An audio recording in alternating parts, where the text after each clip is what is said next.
network TV news broadcast, died today in Washington. Max Robinson, who was 49, died of complications from AIDS.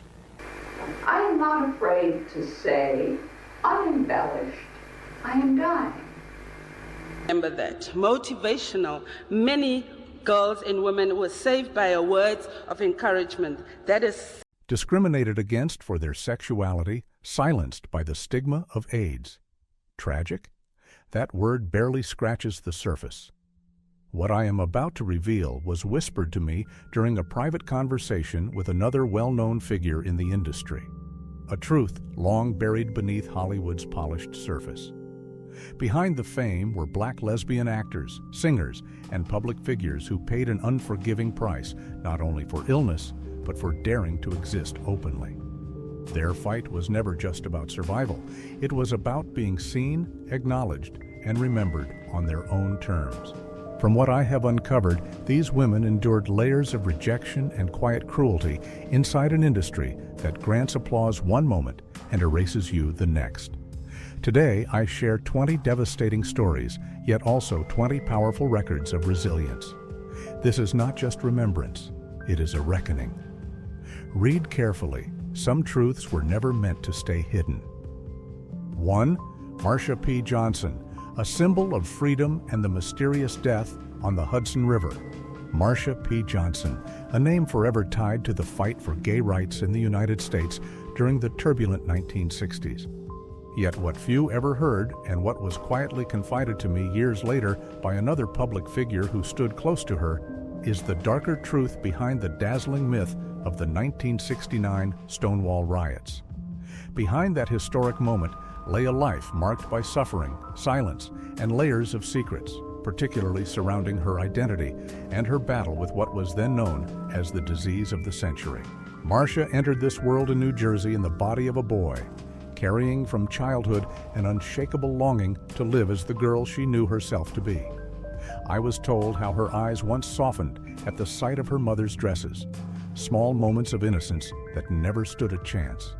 That fragile hope was crushed early by rejection inside her own home. Her mother, ashamed and fearful, struck her with words that would scar any child. Homosexuality is lower than that of a dog. According to those who later witnessed Marsha's pain, that sentence followed her for life, forcing her to bury her identity beneath forced obedience and quiet despair. Yet resignation never truly lived in Marsha's heart. In 1963, she walked away from what was called home in search of survival and truth. New York, relentless and sleepless, became both her refuge and her trial. Among society's exiles, she found community for the first time, people who loved without conditions, who allowed her to exist without apology. But as several insiders later admitted to me, that freedom carried consequences. The streets were unforgiving. AIDS crept in silently, consuming her health while mental illness tightened its grip, leaving scars no protest or parade could erase. Then came the morning that still haunts those who knew her. On July 6, 1992, shortly after a pride parade, Marsha was pulled from the Hudson River. Authorities labeled it a suicide with unsettling speed. Friends told another story. They spoke in hushed anger of a wound at the back of her head, of violence dismissed too easily. Was this another case of hatred against Black LGBTQ+ bodies quietly erased? The question, once whispered to me, has never truly been answered. Marsha's death was more than a personal tragedy. It exposed a society willing to look away. She left too soon, but her presence did not disappear. Marsha P. Johnson remains a permanent witness, proof that courage can survive neglect, that truth endures even when buried, and that some stories refuse to stay hidden. 2. Alvin Ailey, the dance legend and a silent end, with AIDS. Alvin Ailey, a name that still resonates like a sorrowful melody, one that refuses to fade from the collective memory of those who witnessed his rise. I remember hearing his name again years after his passing, during a quiet conversation with another prominent figure from the arts world, someone who knew what the public was never meant to know.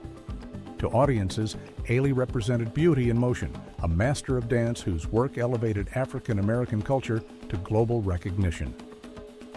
Yet behind the applause, he was living in an era poisoned by prejudice, the 1980s, when HIV/AIDS fear gripped society and the LGBT community was pushed further into silence and shame. What that source revealed was a far lonelier portrait. Behind Ailey's composed smile lived a man wrestling daily with the burden of authenticity. He feared constantly that he did not fit the narrow mold society demanded of him. Even as his voice spoke powerfully through choreography, the world answered with rejection. Persistent whispers about his sexuality followed him into rehearsal rooms and board meetings alike, confining him within expectations he never chose. According to those close to him, that pressure created a profound sense of alienation, a quiet suffering hidden beneath discipline and grace. Cruelty, it seems, shadowed Ailey throughout his life. Just hours after welcoming the new year of 1989, while others celebrated renewal, he received devastating news from his doctor. He had tested positive for HIV. Those familiar with that moment later told me he said nothing, choosing secrecy over relief. He feared that public exposure would destroy his career, disgrace his family, and erase everything he had built. That fear became a slow, internal poison, weakening him as much as the disease itself. On a cold December day in 1989, as winter settled over Los Angeles, Ailey died after a prolonged fever caused by AIDS. In his final act of devotion, he asked his doctor to tell the media he had died of terminal blood dysplasia, sparing his mother the cruelty of stigma.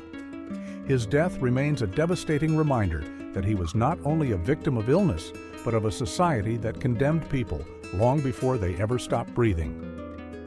3.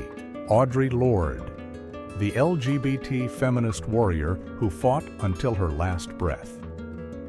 Audre Lorde was known to the public as a brilliant poet and uncompromising thinker who challenged gender discrimination, racial inequality, and injustice within the LGBT community. Her books, The Black Unicorn, Sister Outsider, and Zami, A New Spelling of My Name, openly examined identity, difference, and resistance. She famously described herself as a black lesbian woman, a poet fighting for justice.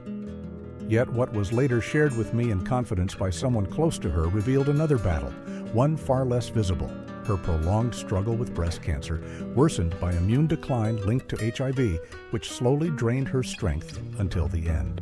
That hidden struggle began in July 1978, when Lorde learned she had breast cancer and underwent a mastectomy. Those who witnessed that period recalled how devastating the diagnosis was, as if her world had fractured overnight. Still, she refused silence. Instead of retreating, Lorde documented her illness in the cancer journals, exposing pain, fear, and emotional scars with the same honesty she brought to her politics and poetry. For a time, survival seemed like victory. But in 1984, the cancer returned, spreading to her liver and pushing her already fragile body to its limits. On November 17, 1992, on a cold winter afternoon, Audre Lorde died at home at the age of 58. Her death marked not only the loss of a writer, but a reminder of her enduring truth. Silence has never defeated injustice, and voices raised with courage do not disappear. 4. Prudence Nobantu, Mabele, the painful end of an LGBT icon. Prudence Nobantu Mabele, a name that, as one well-known activist once confided to me, burned fiercely against a backdrop of fear and prejudice. In 1992, when HIV was widely seen not only as a disease but as a social death sentence for gay people cast aside by society, Prudence made a decision that shocked even her allies. A political activist by conviction, she stepped forward publicly to disclose her HIV status. What followed, according to those who watched closely, was not merely illness, but a lifetime spent confronting both physical decline and a society skilled at turning away. For more than 20 years, Prudence met HIV with defiance rather than surrender. Insiders often described her as tireless, yet even relentless strength has limits. Over time, the disease weakened her immune system, eroding the resilience that had carried her through decades of advocacy. On the morning of July 10, 2017, as sunlight quietly entered the day, Prudence died from pneumonia complications linked to HIV. She was 45. Her death marked the end of a long fight, but not the end of her impact. As one confidant told me, Prudence did not simply live with HIV, she transformed it into testimony. Her life became evidence that truth, once spoken, outlives the body, carried forward through action, resistance, and an unerasable legacy of courage.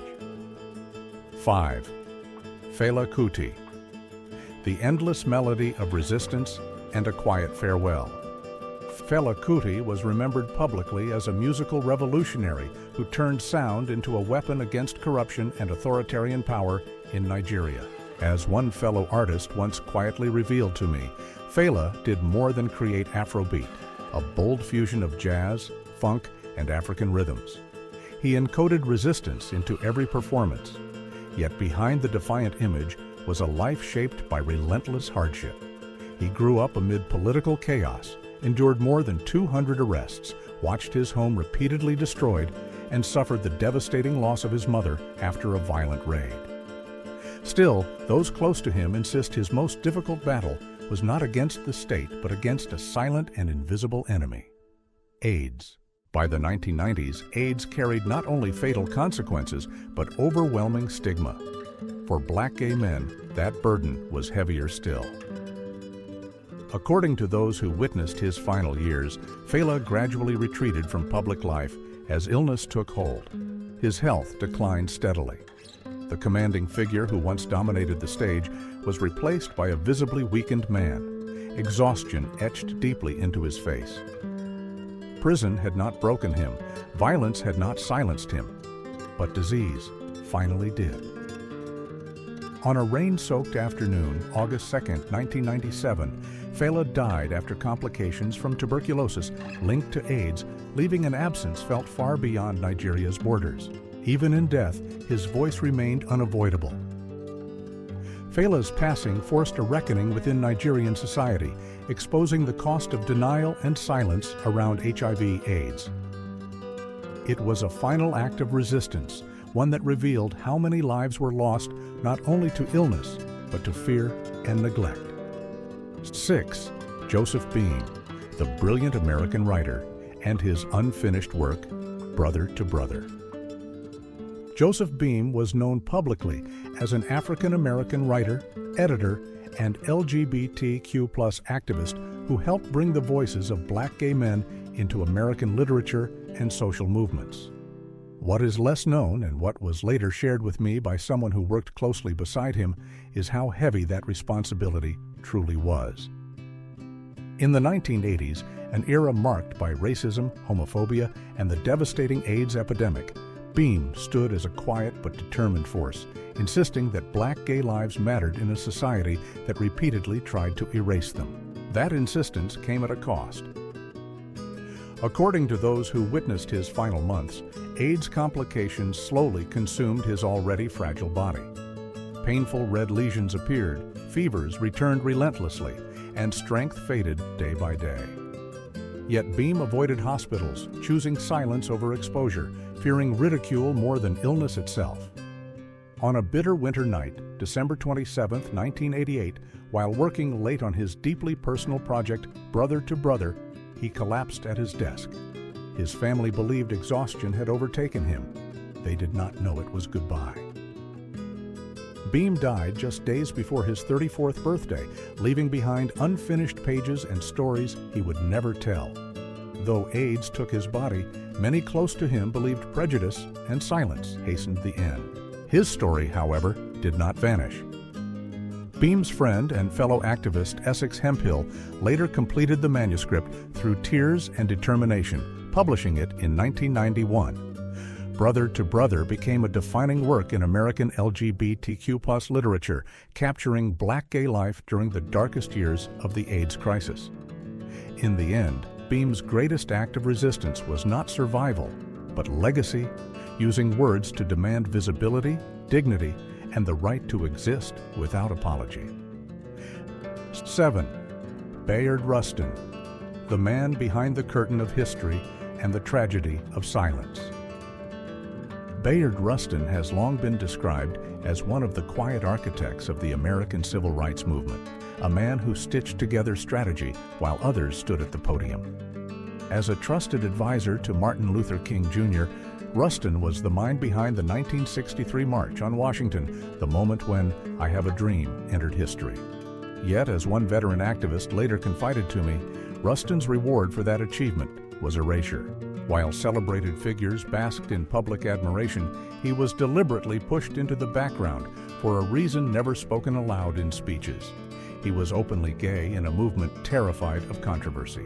That fear followed him relentlessly. On a spring afternoon in January 1953, Rustin was arrested in California and sentenced to 50 days in jail for lewd conduct after being found with 2 men in a parked car. According to those close to him, the incident became an indelible mark, one he carried for decades. He learned to disguise himself in public, hiding beneath wide-brimmed hats and high collars.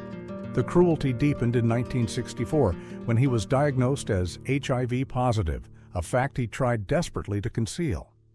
When word leaked, condemnation came swiftly. For Rustin, insiders later said, social rejection cut deeper than physical illness. Even death did not bring relief. In 1987, Rustin died from perforated intestines caused by AIDS-related complications. His passing met with silence rather than tribute. His discrimination did not come solely from society, but from movements he had helped build. One of the earliest influential figures lost to AIDS, Rustin became a casualty not only of disease, but of calculated neglect. Yet until the end, he continued advocating for LGBTQ+ rights, aware his name might disappear. He understood something history would take years to admit. Silence, more than any virus, is justice's most lethal enemy. 8. Rudy Lewis, the golden voice and the mysterious death behind the spotlight. Rudy Lewis was remembered by the public as one of the defining voices of the Drifters, immortalized through classics such as On Broadway and Up on the Roof. His smooth, expressive vocals carried a rare emotional depth that helped shape the sound of R&B for an entire generation. Yet, as one former industry insider once quietly revealed to me, the brilliance audiences heard masked a far darker reality. Away from the stage lights, Rudy's life unraveled quickly, ending at just 27 and leaving behind more questions than answers. Despite his undeniable talent, Rudy lived under pressures few were willing to acknowledge. As a black gay man navigating a deeply prejudiced era, he was caught between who he was and who society demanded he be. Music, those close to him said, became his only sanctuary, a place where truth could exist without explanation. Outside that refuge, however, isolation took its toll. The weight of secrecy and stigma pushed him toward excess. Nights blurred into parties, alcohol and drugs offering brief escape, while an unspoken illness quietly weakened him. AIDS, then rarely discussed and heavily feared, began to erode his health long before anyone dared name it. The final hours came swiftly.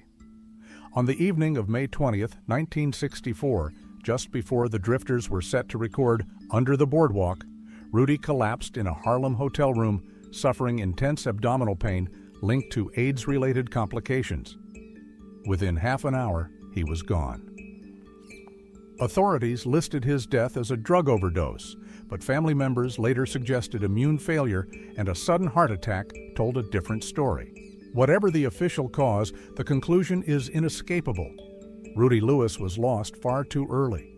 He was more than a singer. He represented those who chose authenticity in silence, paying the price in solitude, hidden suffering, and a death the world barely paused to question. 9. Gladys Bentley, the rebellious icon and the mystery behind her final note.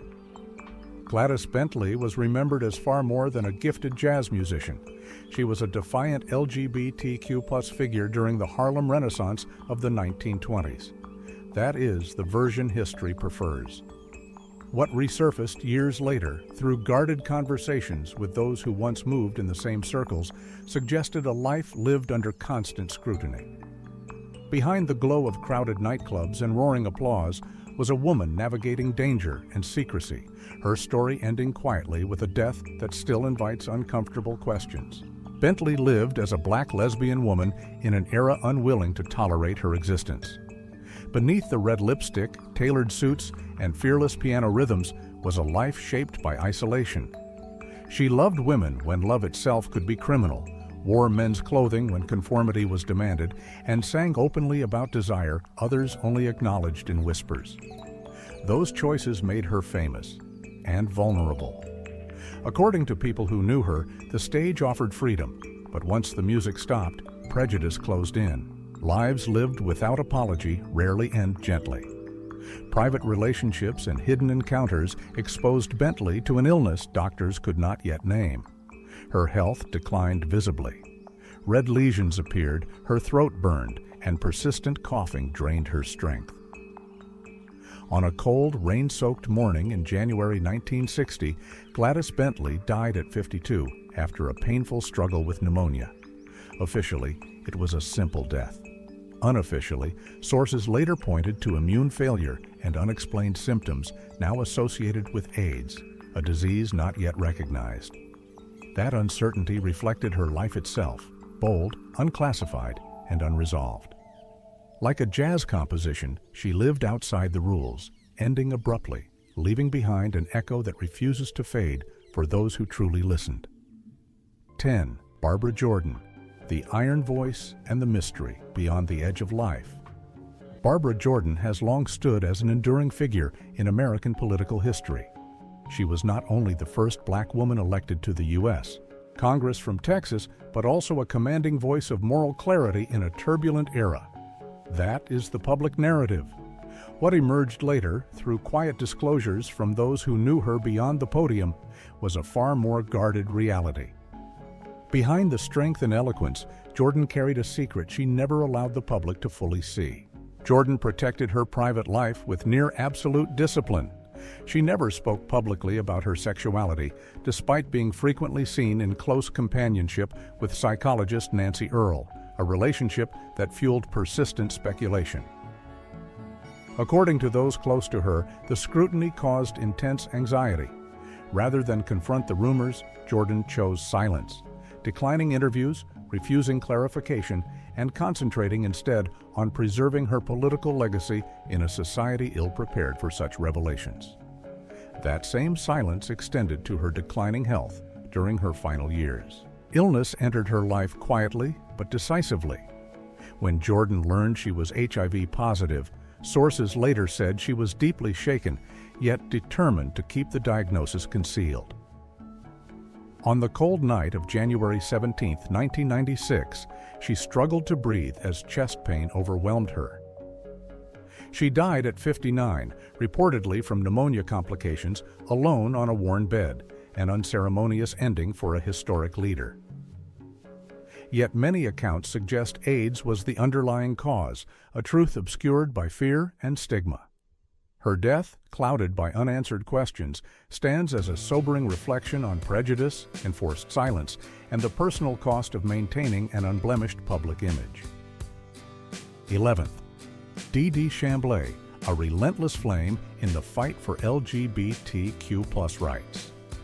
Dee Chamblee was remembered as far more than a transgender activist. To many, she became a living emblem of courage during the most hostile years of the fight for LGBTQ+ rights. As one fellow advocate later disclosed to me, Dee grew up in an environment that punished authenticity, yet she refused to retreat. Instead, she redirected hardship into action, founding Legender, Inc., an organization created to protect and uplift transgender women, especially those living with HIV/AIDS. Publicly, she was a guiding light for others navigating stigma and violence. Privately, she was fighting a battle she could not escape, AIDS, steadily consuming her own life. Her struggle spanned 25 relentless years. According to those who stood beside her, painful mouth sores and swollen lymph nodes made even speaking or turning her head an ordeal. Her body often felt like a prison. Still, physical suffering was only part of the burden. The deeper wound came from ridicule, public stares, media cruelty, and daily humiliation. For Dee, being both black and transgender already placed her on society's margins. HIV multiplied that isolation, turning visibility into vulnerability. Yet she refused erasure. In September 2009, during an interview with Piaz magazine, Dee spoke with raw honesty, declaring she was exhausted from being ignored, from being treated as less than human. That moment, insiders say, marked a turning point. She confronted AIDS openly, sharing treatment experiences and urging others to survive without shame. Her defiance reached national recognition when she became the first African-American transgender woman honored by Barack Obama as a champion of change during the 30th anniversary of the HIV/AIDS epidemic, a rare acknowledgement of a life spent resisting silence with truth. 12th, Assata Saint, the tragic end of a rebellious poet. Assata Saint was never merely a poet, musician, or activist. As one fellow writer later confided to me, he was the emotional core of a generation that refused to love quietly or disappear politely. During the bleak years when HIV/AIDS tore through communities, Saint rejected silence outright. He publicly disclosed his HIV status at a time when such truth invited exile, then turned his fear and anger into art, using poetry and music as weapons against stigma, erasure, and historical amnesia. But conviction could not halt the disease. By June 1994, AIDS had exacted its toll. In the heavy summer heat of New York, Saint said a final goodbye to his partner, Jan Holmgren, fully aware his body was failing. He died at just 36 from intestinal complications linked to HIV/AIDS. Those close to him later revealed that he understood the end was near, yet he refused retreat. Instead, he worked with urgency, channeling his remaining strength into final creative acts. His poetry was never abstract. It bore witness to real lives, unfinished love, and stories the world preferred not to hear. In death, as in life, Assata Saint left behind not comfort, but truth, sharp, human, and impossible to ignore. 13. Lorraine Hansberry, the fire starter for dreams that never awoke. Lorraine Hansberry was celebrated as a towering literary talent whose play A Raisin in the Sun carved a permanent place in American culture. She did more than write drama. She exposed the daily wounds inflicted on black families living under segregation.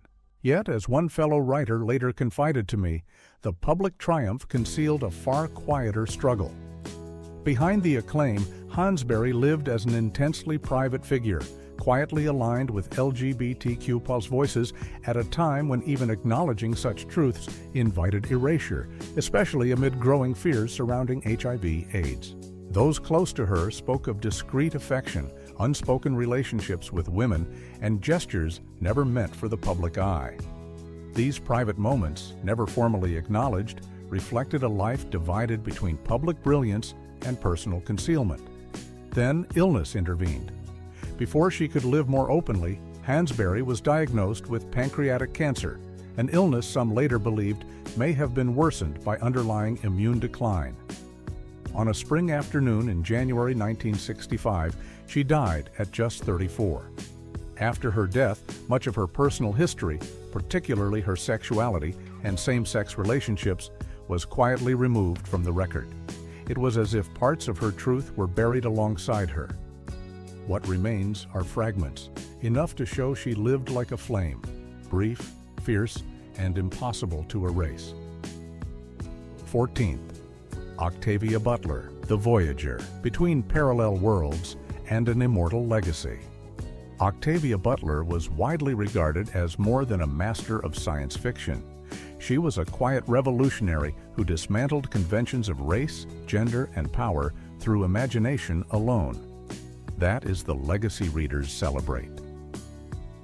What was rarely discussed, and what a longtime colleague once shared with me in confidence, was how solitary her life had become in her later years. Behind the awards and critical praise lived a woman who carried her brilliance in silence, her private world far removed from public recognition. The end came suddenly. On the morning of February 24, 2006, Butler was walking near her modest home in Seattle when she slipped, striking her head on a stone path. At first, the fall appeared minor, but according to those briefed afterward, it triggered a devastating chain of events. A stroke followed shortly, and within hours, Octavia Butler was gone at 58. For admirers of her work, stories rooted in endurance, adaptation, and survival, the irony was impossible to ignore. A writer who imagined humanity surviving its darkest futures was undone by a moment no one could foresee. Her death felt less like an ending and more like an unfinished sentence, abruptly cut short, leaving readers to reckon with both her brilliance and her absence. 15. Bobby DeBarge, the falsetto voice of R&B, echoing through music and struggles. Bobby DeBarge was born into a family where music shaped everyday life. From an early age, he and his siblings spent countless hours harmonizing, building the soulful sound that would later define their success in R&B. Bobby's falsetto stood out, light, powerful, and unmistakable, captivating audiences wherever he performed. But behind that success was a life marked by struggle. Away from the spotlight, Bobby battled addiction, a fight known within industry circles but rarely spoken aloud. When he was diagnosed with AIDS, a disease surrounded by fear and stigma at the time, he chose silence and withdrew from public view. Despite worsening health, he continued making music, holding on to hope. By 1995, his condition deteriorated, and he spent his final days in a nursing home in Grand Rapids, Michigan. On August 16, 1995, Bobby DeBarge died quietly from AIDS-related complications at 39, leaving behind a voice the R&B world lost far too soon. 16. Essex Hemphill, a voice of resistance and an unyielding CA. Essex Hemphill was known publicly as a powerful poet and writer, but those who worked closely with him described something more dangerous. An uncompromising voice that refused to soften the truth about racism, homophobia, and the realities faced by black gay men living with HIV/AIDS. Hemphill wrote fearlessly about sexuality, mortality, and injustice, yet he could not outrun the virus that defined an entire generation. When he learned he was HIV positive, insiders recall that silence was never an option for him. Instead, he turned diagnosis into defiance, channeling pain into poetry that laid bare the violence of prejudice and neglect. His words documented not only illness, but the emotional cost of living in a society that looked away. As the years passed, AIDS-related complications slowly weakened his body. In November 1995, Essex Hemphill died at 38, claimed not only by disease, but by a culture whose indifference denied countless lives the chance to be fully lived. Ricky Wilson, the final legacy of the B-52's legend. Ricky Wilson was best known as the lead guitarist of the iconic band the B-52s, whose sharp, unconventional riffs helped define their fusion of new wave, punk, and eccentric pop. On stage, he radiated energy and invention. Off stage, according to someone close to the band, he was carrying a secret that would ultimately cut his life short. In 1984, Ricky was diagnosed with AIDS at a time when the disease was clouded by fear and stigma. He chose not to tell his bandmates, determined to keep the illness private and avoid disrupting the group. He continued performing as his health declined. On the night of October 12, 1985, shortly after a show, Ricky collapsed backstage. Emergency services arrived, but he could not be saved. He died at just 32 from AIDS-related complications. His death marked a devastating loss for the band and underscored the silence surrounding HIV/AIDS during that era, a silence that left many artists to suffer and die unseen. 18. Timum T. West, Poetry, Rhythm, and a Courageous Journey Against Silence. Timum T. West was widely recognized as a poet and rapper, but those who spoke to me off the record described him first as a fearless LGBTQ+ activist. Through works such as Red Dirt Revival, a poetic memoir in 6 Breaths and Flirting, he documented the unfiltered process of self-discovery, conflict, and survival, drawing directly from lived experience rather than abstraction. What truly distinguished Timum was not only his art, but his decision to live openly with HIV at a time when silence was still the safer choice. He refused to let the diagnosis define or diminish him. Instead, he used it as a platform, educating communities, challenging stigma, and insisting on visibility without apology. According to those close to him, the deepest frustration was not the illness itself, but the realization that even with medical progress, stigma remained embedded in public attitudes and unspoken judgments. Timum chose truth over comfort, living openly in a world that was still learning how to look back. 19. Max Robinson, the trailblazing journalist who became a voice for change in media. Max Robinson was a trailblazer in American broadcast journalism, remembered as the first black anchor on a major U.S. television network.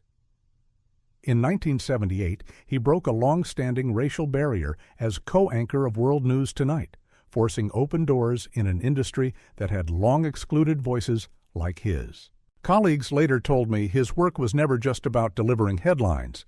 It was a deliberate challenge to inequality and a demand that black perspectives be seen and heard on the national stage. That public fight was followed by a far more private one. In the mid-1980s, Robinson was diagnosed with AIDS at a time when fear and misinformation dominated public discourse. Rather than retreat, he chose disclosure, becoming one of the first prominent figures to speak openly about the disease. Those close to him recalled the toll it took: persistent coughs, high fevers, painful mouth sores, and a body steadily worn down by complications. On December 20, 1988, Max Robinson died at 49. His death closed one chapter of progress, but his legacy endures as proof that breaking silence can be as powerful as breaking barriers. 20. Sylvester James Jr., the Disco King and his final song. Sylvester James Jr., widely known as the King of Disco, rose to fame through his unmistakable falsetto and fearless stage presence. His performances were more than spectacle. They challenged norms and carved space for LGBTQ+ visibility in the 1970s and 1980s. With the release of You Make Me Feel, Mighty Real, Sylvester reached the height of success, creating an anthem that quickly became inseparable from queer liberation.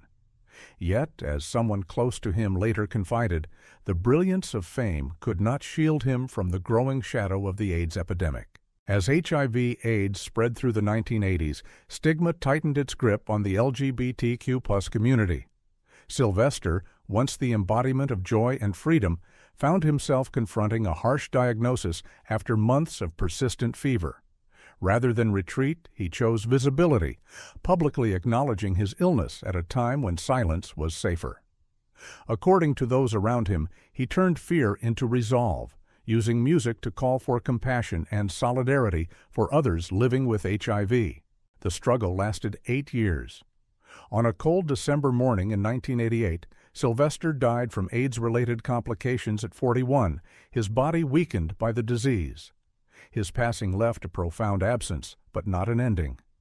Decades later, his music still fills Pride celebrations worldwide, evidence that while the man was lost too soon, the voice, the defiance, and the freedom he embodied never truly disappeared. As we close today's video, it is worth pausing to reflect on the enduring lessons left by the 20 stars of color whose lives were claimed by AIDS. Behind every name was a full human story, individuals who shaped culture with their talent and confronted a devastating illness at a time when HIV/AIDS was met with fear, misinformation, and profound stigma. Yet these stories are not defined solely by loss. They stand as evidence of the power of visibility, education, and compassion. They remind us that progress comes from understanding, that silence deepens harm, and that empathy remains one of the strongest tools in the fight against HIV/AIDS. These lives are not only to be remembered, but to be learned from. We invite you to share your thoughts in the comments. All information presented in this video is drawn from credible sources and provided for reference purposes.